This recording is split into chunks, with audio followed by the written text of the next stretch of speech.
En fin de contrat en juin prochain, Kylian Mbappé n'a toujours pas tranché entre une prolongation au PSG ou une signature libre au Real Madrid. À la surprise générale, Jürgen Klopp a officiellement déclaré qu'il quitterait son poste à Liverpool à l'issue de la saison 2023 à 2024. L'Olympique de Marseille va-t-il se séparer d'Ismaïla Sarr avant la fin du mercato hivernal? Si c'est la première fois que tu passes ici, je t'invite donc à t'abonner, c'est gratuit, ça prend 2 secondes et ça fait plaisir. Merci beaucoup à toi. Cela fait des mois que le club madrilène suit le joueur de 23 ans à la trace, dans l'espoir de le recruter cet été. Le contrat du latéral gauche au Bayern expirant en 2025, de nombreux clubs gardent un œil sur lui, mais il semble que l'équipe allemande pourrait finalement le garder. David Ornstein, de The Athletic, affirme que l'offre du club de Bundesliga est supérieure, et, à moins que cela ne change, on s'attend à ce que Davis renouvelle son contrat.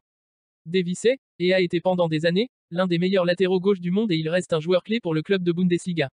Il a disputé 178 matchs avec le club, inscrit 8 buts et délivré 28 passes décisives. Olympique de Marseille va-t-il se séparer d'Ismaïla Sarr avant la fin du mercato hivernal? L'international sénégalais dispute la CAN 2024 actuellement mais voit son avenir s'assombrir du côté de l'OM. Avec le changement d'entraîneur et le passage en 5-3-2, l'ailier de 25 ans n'a plus trop sa place dans le 11 de départ de Gennaro Gattuso. Alors, l'intérêt de Villarreal pour ses services tombe à pic, selon Fabrizio Romano. Sarr serait désormais chaud pour quitter Marseille et accepterait de retrouver Marcelino en Espagne. C'est un sacré volte-face puisqu'il semblait déterminé à rester il y a encore quelques semaines. Désormais, c'est à l'OM et le sous-marin jaune de s'entendre sur les conditions de l'opération. Au départ, Pablo Longoria souhaitait un transfert sec mais pourrait accepter le prêt avec option d'achat proposé par son homologue espagnol. Reste à savoir si la somme serait débloquée facilement et le montant alloué à Sarr en fin de saison. Les discussions seraient très avancées entre les deux écuries. Jürgen Klopp annonce son départ choc de Liverpool à la fin de la saison. À la surprise générale, Jürgen Klopp a officiellement déclaré qu'il quitterait son poste à Liverpool à l'issue de la saison 2023 à 2024. Cela marque la fin d'un parcours remarquable de 9 ans pour l'homme de 56 ans à la tête des Reds, laissant une marque indélébile sur l'histoire mouvementée d'Anfield depuis son arrivée en provenance du Borussia Dortmund en 2015. Grosse bombe pour le mercato hivernal. Mbappé au Real Madrid. Néanmoins, officiellement, le président qatari affiche toujours une grande confiance et est persuadé de pouvoir encore faire changer d'avis le champion du monde tricolore. Pour cela, 2 arguments sont craints de l'autre côté des Pyrénées. Et cela concerne directement la famille, un élément que le Real Madrid ne maîtrise pas forcément.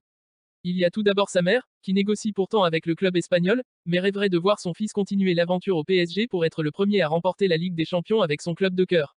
Cela pourrait bien sûr avoir lieu cette saison et régler définitivement le problème, mais la construction d'un nouveau projet avec Luis Enrique et autour de KM7 laisse augurer de belles perspectives, et pourquoi pas d'un palmarès enfin dépoussiéré en C1.